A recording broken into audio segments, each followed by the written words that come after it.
Assalamualaikum warahmatullahi wabarakatuh. Halo semuanya, perkenalkan nama aku Nana. Nama panjang aku Septi Triana, tapi kalian bisa panggil aku Nana.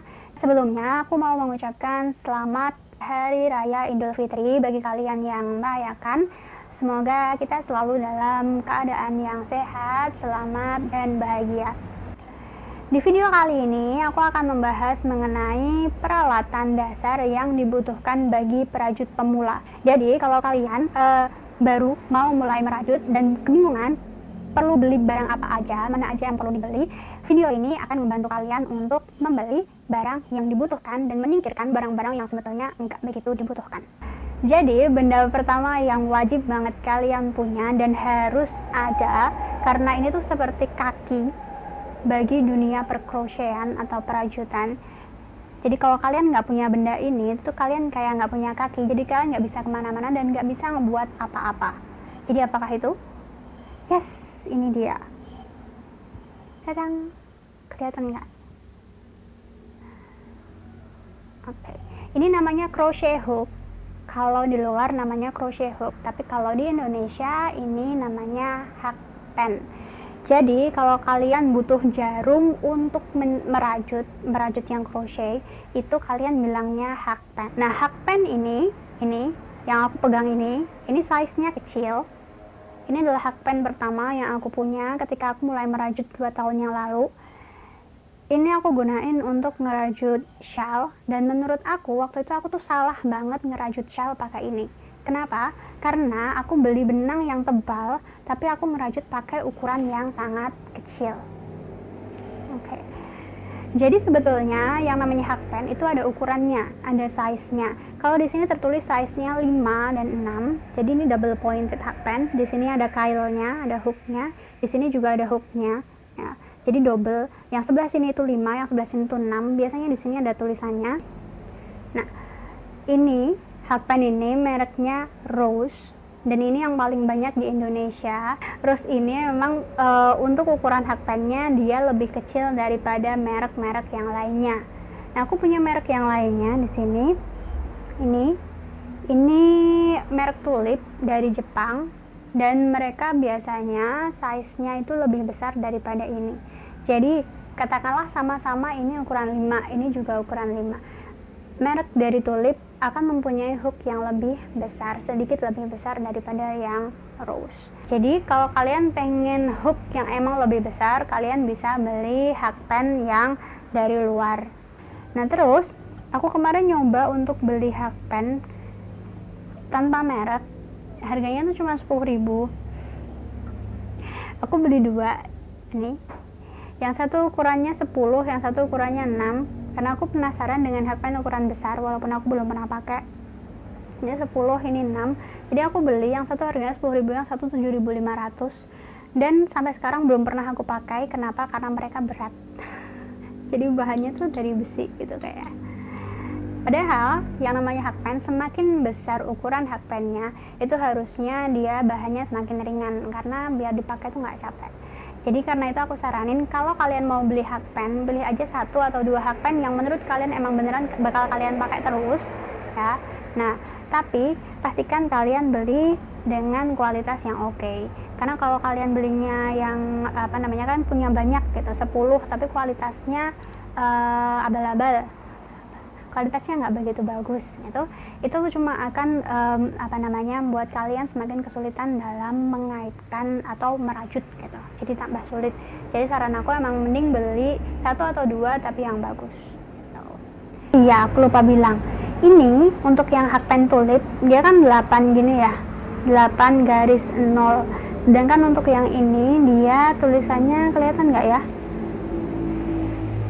10 mm. Oke, kebalik ya, dia 10 mm. Nah, ini 10 mm dengan 8.0 itu salah, beda, bukan salah, beda. Jadi kalau kalian yang ini 10 mm, yang 8 ini kalian perhatiin deh, Tulip yang sebelah sini. Oh, wait a minute. Ini nggak kelihatan, aku bacain aja deh. Ini 5 mm. Jadi Tulip itu punya 2 size, satunya size Jepang yang sama dengan size yang ada di rose ini tadi ya, 5, 6, dan satunya adalah size umum atau yang digunakan di US atau UK, mereka menggunakan milimeter. Jadi kalau kalian ngelihat video tutorial dari luar terus kalian mau ikut-ikutan beli hakpennya, pastiin kalian cek apakah dia pakai size Jepang atau size umum dalam milimeter, biar nggak salah aja. Nah, sekarang kembali lagi, kenapa hakpen ini ada berbagai macam ukuran?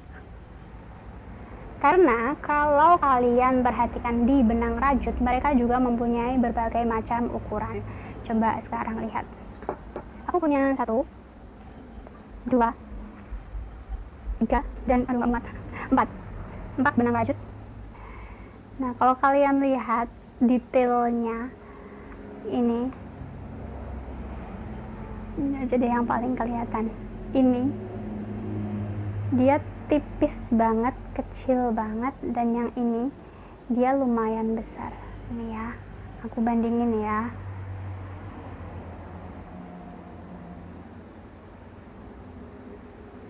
Oke. Jadi dua benang itu punya size yang berbeda. Nah, beda size itu beda hakpennya. Gimana nentuin hakpen untuk benangnya? Kalian bisa baca di deskripsinya. Oh, maaf. Ini di sini.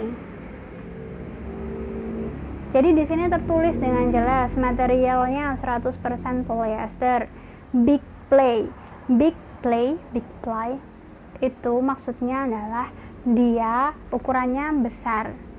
Jadi nggak cuma satu, nggak cuma kecil tipis, tapi dia besar. Jadi pasti hakpennya butuh size yang lebih dari 3. Nah, terus 3, ada tulisan 3 light, itu berarti ukuran benangnya 3. Nah, di sini tertulis hakpen yang dianjurkan adalah 3 mm sampai 4,5 mm. Kalau aku, karena dia ukurannya 3, size benangnya ukurannya 3, biasanya aku akan memakai hakpen yang 1 tingkat di atasnya atau 2 tingkat di atasnya. Jadi dibandingkan memakai hakpen ukuran 3, aku akan pakai hakpen ukuran 4 atau 5. Karena semakin besar hakpennya, maka hasil rajutannya pun polanya akan semakin terlihat gitu. Jadi aku akan pakai yang lebih besar. Nah, sedangkan yang ini tadi, ini lebih kecil. Nih ya. Atau yang ini tadi, ini juga kecil. Nah, yang kecil-kecil begini berarti kalian butuh hakpen yang ukurannya kecil. Kalau kalian pakai hakpen yang jauh lebih besar, ini tadi kan ukuran 4, oke. Tapi kalau kalian pakai ini dengan ukuran hakpen 4, kalian tidak akan mendapatkan hasil rajutan yang cantik, tapi malah terkesan longgar gitu. Jadi banyak rongganya. Jadi tidak begitu rapat dan jatuhnya malah jelek gitu.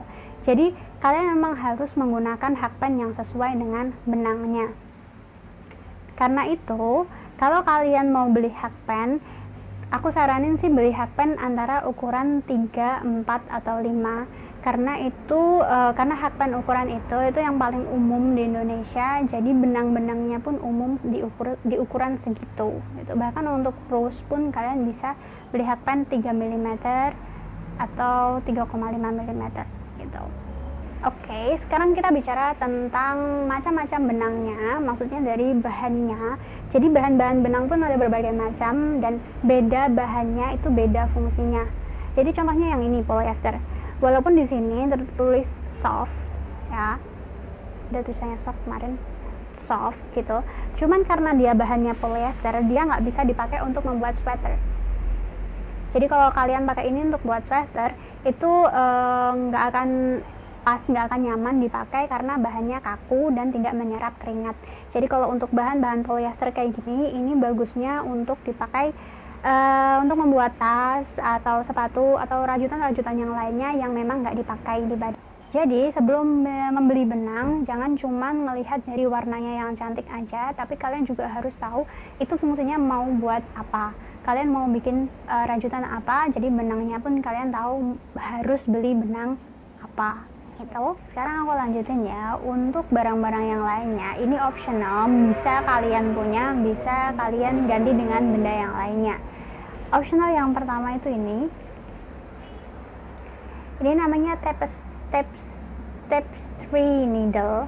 Jadi ini jarum jahit tapi tumpul, jadi dia fungsinya memang untuk menjahit di rajut gitu.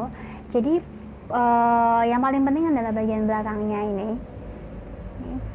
Dia besar, jadi fungsinya supaya benang ini bisa masuk dengan mudah ke sini. Nah, fungsi dari ini tapestry needle ini untuk menjahit ekor benang yang sisa di akhir. Jadi biasanya kalau ada ekor yang sisa itu kan ganggu. Kalau cuma kita potong itu kan nanti hasil rajutannya bisa rusak kan. Makanya benang di akhir itu kita jahit ke sela-sela rajutannya. Atau kadang kalau kita mau buat sebuah pola, mau menjahit antara pojok satu dengan pojok yang lainnya, kita bisa jahit menggunakan tapestry needle. Nah ini kalau kalian nggak punya yang modelnya kayak gini, kalian bisa pakai jenis jarum yang lainnya, asalkan lubang belakangnya ini lebar. Jadi needle-nya, jadi benangnya bisa masuk ke jarumnya ini gitu. Alat yang kedua yang juga termasuk optional, kalau buat aku ini optional banget ya. Jadi ini namanya marker. Oh bukan, ini kalau ini namanya paper clip. Jadi ada namanya marker dalam dunia rajut. Fungsinya itu untuk menandai jahitan kita harus selesai sampai mana. Jadi kalau aku pakainya paper clip ini aja udah cukup. Atau misalnya kalau kalian mau pakai peniti juga boleh, pakai bobby pin, cepitan rambut itu juga boleh banget. Terus pakai misalnya kalian ngejahitnya pakai benang ini, terus kalian mau nandai pakai marker, kalian pakai marker yang ini dengan benang ini pun kalian juga boleh. Jadi sebetulnya marker kalian nggak perlu beli yang sampai imut-imut lucu-lucu kayak gitu. Tapi kalau misalnya kalian pengen dan mau membuat sebuah tutorial biar kelihatan lebih cantik gitu, beli yang nggak masalah gitu. Oke, that's all everyone. Jadi bahan dasar yang dibutuhkan dalam merajut itu sebetulnya cuma hakpen sama benang dan gunting. Lalu untuk marker dan juga tapestry needle di sini adalah optional. Oke. Jadi itu dia dari aku. Di video selanjutnya aku akan ngebahas mengenai pola-pola rajutan. Jadi kayak single crochet, double crochet, half double crochet dan sebagainya. Aku akan share di video selanjutnya. Jadi kalau kalian penasaran, kalian bisa tunggu videonya. Jangan lupa untuk subscribe biar kalian dapat notifikasi saat aku upload video yang baru.